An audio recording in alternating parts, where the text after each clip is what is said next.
Bé, moltes gràcies per la seva assistència. El que voldria fer és només fer una primera aproximació a la biodiversitat d'un grup que potser no s'ha tractat en aquests congressos, que és el món.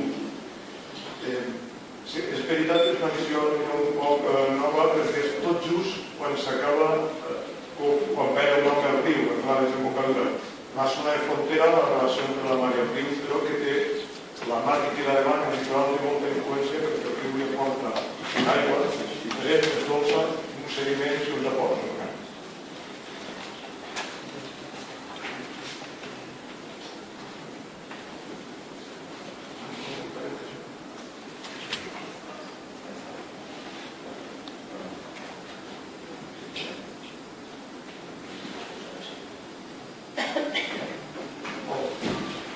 D'entrada, quatre notes sobre el fil dels mol·luscs. Els mol·luscs són el fil més biodivers que tenim a la Terra després de l'artròpodes. Els artròpodes és el que inclou les aranyes i els insectes. Si tenim en compte tot el que coneixem des que hi ha vida a la Terra, el 10% de totes les espècies que coneixem són mol·luscs. Es coneixen des del Cambrià inferior, estem parlant de 500 milions d'anys. Sí que us demanaré que avancem en algun moment el rellotge temporal el compte comptant en anys, o com en la vida quotidiana hauríem de comptar en milions d'anys. I un fet molt important, que és que més del 80% de totes les espècies tenen una conquilla dura, que pot conservar-se després. Això té importància des del punt de vista de la paleontologia, com han vist el magnífic treball dels alumnes, que han pogut trobar mol·luscs de fa 110 milions d'anys i serà important en aquest treball. Bé, per quantificar la biodiversitat, és un tema a vegades discutit i complex, però la forma més fàcil és comptar el número d'espècies diferents que tenim. Aquest estudi l'anem a fer no comptant directament animals vius, jo procuro no tocar animals vius, no m'agrada molestar la gent, i ho anem a fer en la tanatocenosis, tanatos és el déu grec de la mort, tanatori, el meu sona, és a dir, és el conjunt de restes que queden quan els animals han mort. En aquest cas, les conquilles. Per diferenciar el concepte de biocenosis, que serien els animals vius. Per fer això, hem de ser conscients que té uns problemes. Unes ventatges, és fàcil, accessible, no molestem als animals vius, però té uns biaixos, unes diferències. La foto que fem, la foto que veiem en la platja, en les conquilles que ha fet la mar, no és exactament la foto dels animals. En primer lloc, perquè hem dit que hi ha una part d'animals que no tenen conquilla dura, per tant no surten a la foto. Per exemple, el pou, una espècie corrent i segur que està davant, no surt a la foto. Per exemple, tots els gastròpodes, tots els caragols que no tenen conquilla, els nudibranquis, no surten a la foto. Però són complets. I també hi ha un altre problema, i és que pot ser que aparegui material barrejat. Us he posat un esquema, diguem que a la part de dalt representaria dos biocenosis, per exemple, els animals que viuen en una rocadura i els animals que viuen en substrats nous. Per exemple, en arenes o en fons de gràfics. Quan els trobo la tanatocenosis han perdut les parts roges, les que no estan representades, i a més s'han juntat. Tenim aquesta consideració faig un exemple del que seria una tanatocenosi. Aquesta no és una platja del litoral mediterrani, del Maestrat. Això seria les conquilles que hi ha, i un exemple. Vull aclarir que també hi ha un altre problema en la foto. Surt un poc moguda. És a dir, el substrat, el gra que hi ha a la platja, per exemple, si és una arena molt fina o una grava molt gruixuda, totes dues les podem trobar al voreu amb millars, fa de filtre perquè quan la grava és gran és com una formigonera i en el treball de les zones tritura aquelles conquilles que són febles o bé perquè són minudetes o bé perquè són fines i o més lliça aquelles que són grans i dures. Per tant, la foto amb les seccions que depèn d'on està pot oferir-nos variacions. Bé, la situació actual, en general el que diria Joan, és que en aquest moment no hi ha cap estudi, a la Col·legi de Millars jo no he trobat cap, per tant no no estudien adequats, què pot haver? I es desconeix la seva biodiversitat. El petit objectiu és fer una primera aproximació a saber quins mol·luscs marins hi ha de pas de la temperatura de l'illes aprofitant el que mostrava la mar, les conquilles que trobem a la platja. Seguirem el mètode habitual de localització, estudiar el material i definir els mètodes emprats. Primer que res, la localització podríem fer potser una introducció un poc llarga, tot i que ens pareixerà que tots sabem el que és el Mediterrani, algunes puntualitzacions bases.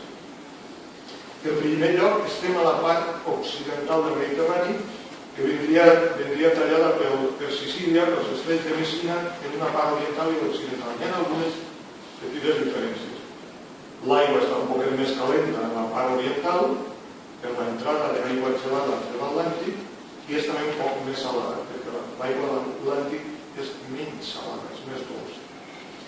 La regió mediterrània on estem circumscrits és la regió que es coneix com la mar Balear i Tirre.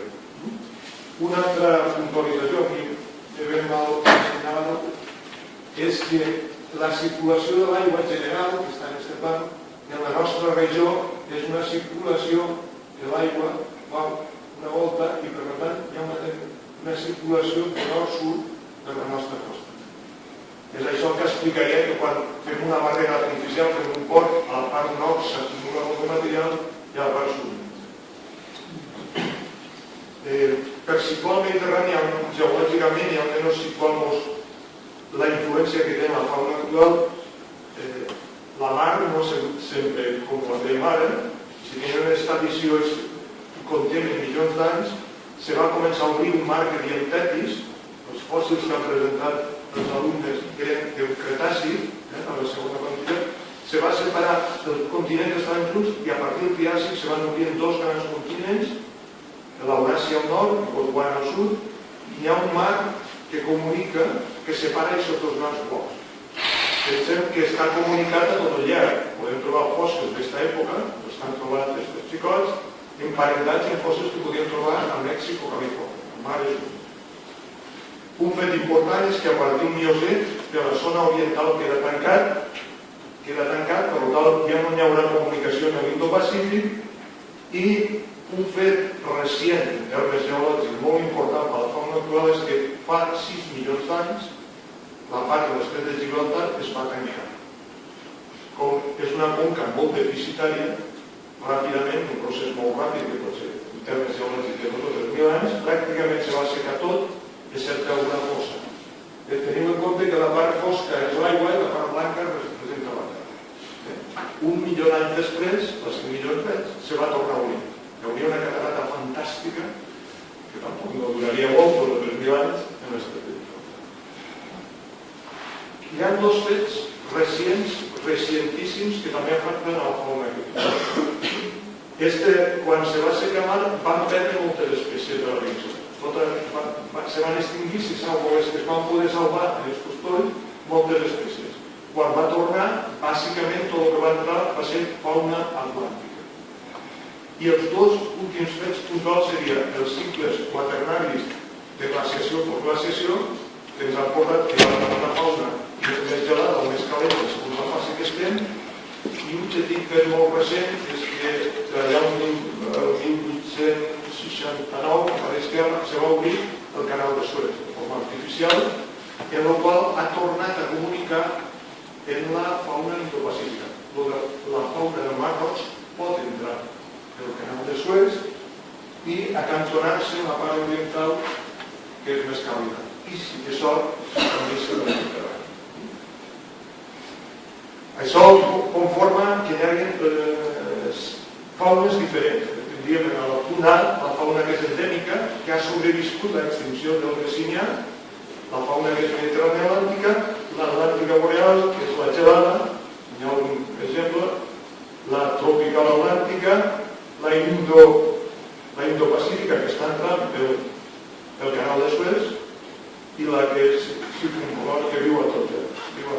Bé, centrem-nos en les nostres goles. He pres com a límit del que és la platja de les Goles, des del camí de la Pola, per Borriana, fins a l'escollera policial de la Secretaria de la platja del Pla de la Torre de Barcelona.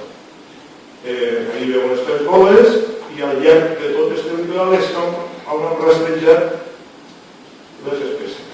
Tenim una imatge de la rola oberta, que és la rola de Mitjorn.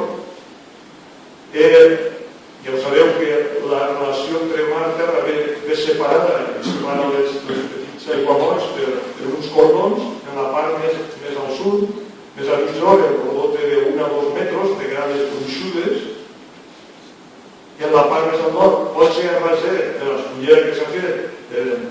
Tenim 2 elements, el cordó és més baixet i el gra és més fi. Des de la zona de la Cola Fonda hi ha un doble cordó i hi ha una llacuna en aigua salobre i és molt més alta. Això configura 2 tipus de tanatocenosi. Una, quan la grava és doble, fixeu-vos que aquí una grava gruixuda, molt gran, podem comparar-la en aquesta llauna de la nostra espècie, i veureu que el tipus de conquilla que hi ha entre les conquilles gruixudes, cornetes, petxinots, càrdiums, que són totes del tipus que vos dia grans i d'una corfa dura.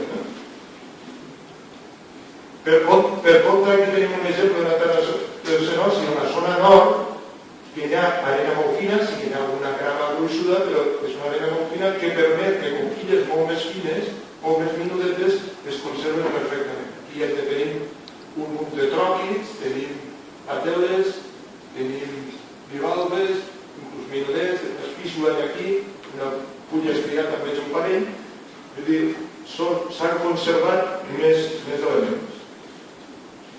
El material s'ha recollit durant 8 hores, és a dir, 480 minuts, en 8 sessions diferents, que abarquen tot un any i al llarg de tot aquest treball. És veritat que s'han fet persones separades perquè hi ha una aula oberta, si hi ha un problema, s'hauria de fer. El mètode ha sigut recollir la mostra, cada mostra s'ha recollit 60 minuts de cronometrats, s'han replegat totes les espècies que podia replegar a un nu, és a dir, s'han utilitzat dubtes en canvi, s'ha agarrat arena fina i s'ha treballat en laboratori, s'ha repetit la mostra com els dies vegades i s'ha determinat en casa les espècies. El recolector ha estat el mateix i hem seguit al principi de no estar cap individu.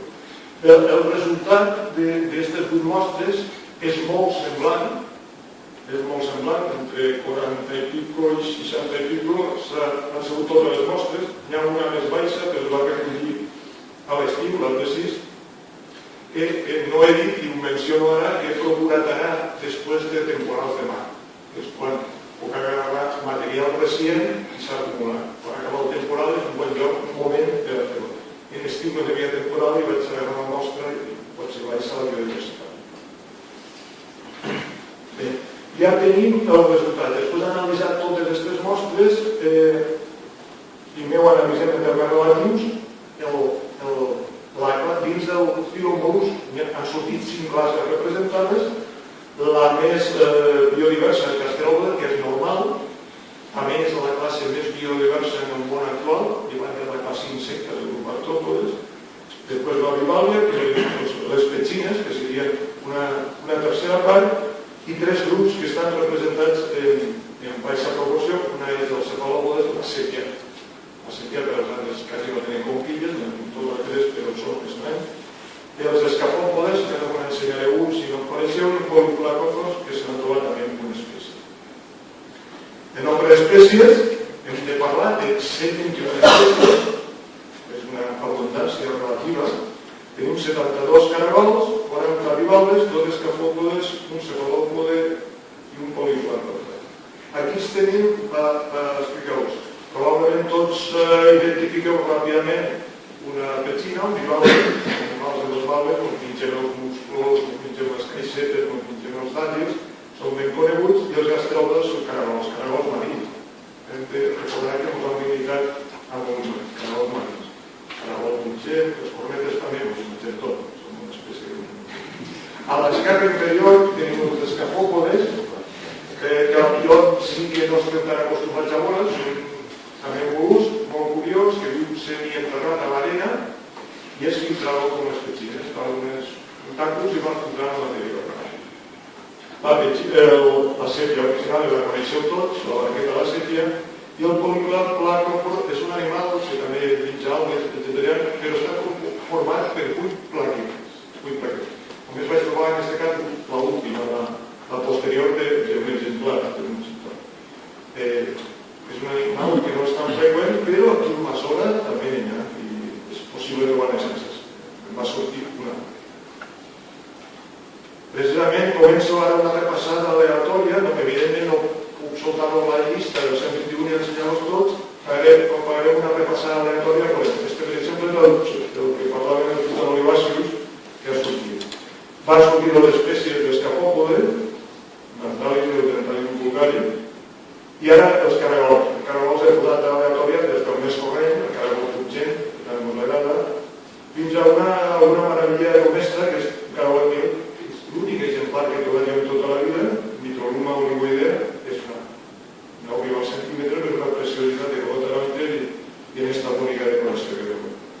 Aquí tenim uns caragols, no ens té que despistar la forma, també són caragols de sol, com les pateles, com les lapes, aquestes són paretes, però tenen una obertura superior per on cauen les bràctees. Estos són mineros, un lítium molt corrent, la bulla, la estriata, una senzilla molt fina, que quan les pedres són dures normalment es que com este, que és caliptea xinès. Passa un poc ràpid, n'hi ha de molt de grans, de madurets, i n'hi ha una gran biodiversitat tròquics, no les puc treure tot, però n'hi ha molts que no sabem. I ja vaig passant-los un poc ràpid, perquè la corall pescalica i paro un poquet ara en les bivalves. Els bivalves també tenen molta riquesa. Aquí, per exemple, des d'un arca hi ha 3 arques, des de la caixeta habitual hi ha 3, una càntiu. Aquesta és la descorrent, la cantocària tuberculata l'han vist tots, perquè és una resistent, és que ha sortit a totes les mostres. Les mostres, una clara indicador de la freqüència, si que surt a totes les mostres, és un animal molt corrent, és un primer indicador. Bé, passo un poc ràpid. La gallina ha estat un poquet corrents i molt rara. Aquesta espícula truncata, que aquí no hi ha molt, però en una part del litoral és l'espècie dominant. És una petita fina que no passa molt del centímetre, però cria molt, és cíclica i forma part de l'alimentació de molt altres mol·luscos i de peixos. Els pòntilos, que és espectacular. Aquesta caixeta, que és habitual en la nostra costa, segurament la gent, si no para atenció, no la veu, perquè ja veu les dimensions, és minudeta, a diferència de la caixeta habitual, la Renoé, que és un exemplar gran. Aquestes són adultes i passen poc d'un centímetre, d'un mil·límetre. La sèpia. I bé, aquí entra en el procés de confusió. He portat aquí que el que he dit forma de creixement del coneixement. Estan representats verticalment el nombre d'espècies que han trobat i de la dreta les mostres, de tal manera que la segona mostra porta el número d'espècies que no havien aparegut en la primera mostra i en la tercera el número d'espècies que no havien aparegut en les 2 mostres anteriors. Aquesta curva, si haguéssim arribat, si tendíssim a infinit, acabaria plana. És a dir, com que no està plana encara, vol dir que encara hi ha més espècies. Jo n'he trobat 71, però si segueixo buscant, encara en trobaré més, perquè les últimes encara me van aparèixer 5 de noves. Mentre faig noves mostres i siguis que apareixen espècies noves, vol dir que encara no sabem la riquesa total que hi ha allà. Per tant, 8 hores encara no és suficient, n'hi ha més, encara no està plana la condició. He intentat fer alguna comparança amb els estudis que n'hi han fet i els avanços de la meva conclusió és que no les puc comparar. No les puc comparar perquè no hi ha hagut un procés de racionalització i homologació del treball metodològic. En aquests estudis que hi ha presents, alguns ni expliquen la metodologia, no estem parlant, n'hi ha qui estudia animals vius, n'hi ha qui ha estudiat durant tots anys un jaciment, per tant, no puc fer propietat comparant-se. Sí que us apunto una cosa, perquè la idea és que a tot el món se considera que actualment hi ha uns 32.000 espècies de mol·luscs, Al Mediterrani el set està en 1.376, que representaria un 4,3% del total mundial, que no està malament, perquè recordo que el Mediterrani no arriba ni de lluny a l'1% de tota l'aigua del planeta, de totes les mars del planeta. Bé, la comparança és que en les boles de millars no ha arribat al sostre, com hem vist en la corba de creixement, i ja tenim prop d'un 9% de la biodiversitat del Mediterrani. Per tant, Déu-n'hi-do, el millars conserva una important biodiversitat. Hi ha una comparació amb treball, que ara millor més detall. Aquesta comparança sí que la podem fer en propietat, per una cosa. En l'anterior no sabíem tampoc de l'esforç de búsqueda. En esta sí, he comparat el T1 en una mostra d'una hora, que ha agarrat la primera mostra que vaig ahir, i comparo en 8,9 platges més del Maestrat, fetes també en una hora de l'abans. Vull dir, podem comparar perquè són homogènies i en aquest cas jo vaig participar i per tant la metodologia és la mateixa. I exactament, ràpidament, que la platja de les boles del Llaç és més biodiversa que totes les altres platges de Benicarló, que són totes les de Benicarló, amb l'excepció d'una de península que diria que és circular en el sentit que està al mig de la reserva natural d'Irta i presenta una biodiversitat molt alta, probablement de les més altes, perquè és les parts del litoral castellonenc més ben conservat, el mig de la reserva de la Santa Ciutat. I s'acosta molt, com veuen, 55 i 68. Mentre que les altres platges serien semblants, en espais antropitzats, com pot ser l'Amazones, són variables, però que presenten tots menys biodiversitat. Bé, les conclusions finals que avançaria és que d'entrada que la riquesa de les platges de la Bola de Miat per a un temps de 8 hores d'esforç de búsqueda és de 121 espècies, que segons la corba de creixement encara no hem assolit el nombre total d'espècies, no ho podem encara assegurar, i que la riquesa es pot considerar relativament elevada, per a un entorn aprofundament antropitzat. Hi ha una biodiversitat important. És possible, i ho dic així possible, perquè és una hipòtesi, però encara una base de dades prou ampla a poder afirmar-ho, que el litoral, on apareixen aportaments de rius secs o aportaments importants, vol dir aigües, sediments i part orgànica, són més rics que els que no tenen els aportaments del riu. Això cal continuar treballant i veurem què ens diu les dades sobre aquesta hipòtesi. I la conclusió final és que caldria continuar les mostres i homologar la metodologia per fer treballs en altres llocs per poder fer comparances. Bé, això és tot. Moltes gràcies.